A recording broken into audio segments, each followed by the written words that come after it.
You ready? Go!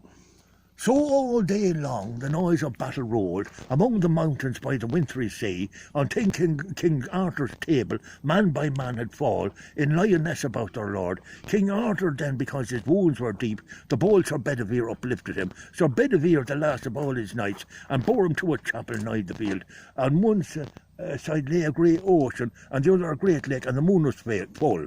You see, then spake King Arthur to Sir Bedivere, the sequel of today on soldiers all, the goodliest fellowship of famous knights, the were of this world holds record. I think that I shall never more in any future time delight our souls with talks of knightly deeds, as in the days that were. I perish by this people that I made, though Merlin swear that I should come again to rule once more. Let what will be.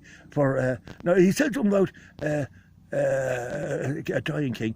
A 30 forgets a dying king, lay willowed in the power of his eye. The old, no, I don't know what this is like. The old order changes, yields place to new, and God fulfills himself in many a way, lest one good custom should corrupt the world. For what are men better than sheep or goats that nourish a blind life within the brain, that have known God, to lift not hand in prayer? For more things are brought about by prayer than this world can ever dream of. But enough. Take Excalibur and cast him into the middle of the mere. Watch what you see, and lightly bring me word. Now, the story is, I forget, the king, Sir Bedivere went down with Excalibur, and the moon, he went to raise up the throat into the lake, and the moon shone down, and it gave all kinds of colours. There was diamonds in Excalibur, and precious metals or whatever, and it shone out, and he was just overcome by the sheer beauty of Excalibur. So he said, it's a sin kind of to throw this in, I'll hide it. Now, it was all colours, so he hid it somewhere, and he went back to King Arthur, and King Arthur said, what did you see, tell me? He said, I heard the fox crying and the water lapping against the shore. He said, I know you didn't throw it in.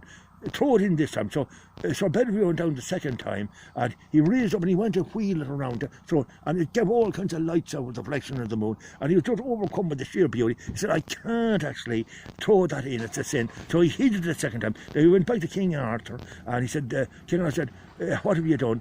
And he said, if you don't do it this time, I'll rise and kill you myself. So Bedivere went down this time, and he got Excalibur and threw it in. And just as it was going down, a hand came up out of the water, a lady's hand, and it got and brandished it 3 times and took it under. Now, when he went back to King Arthur was gone, but he looked out and he could see out in the sea, it was getting dark, he could see this kind of a long kind of a raft or a ship, and it was surrounded by candles, and there was all these women chanting and praying, and there was dead King Arthur, and they're bringing him to the land of Avalon.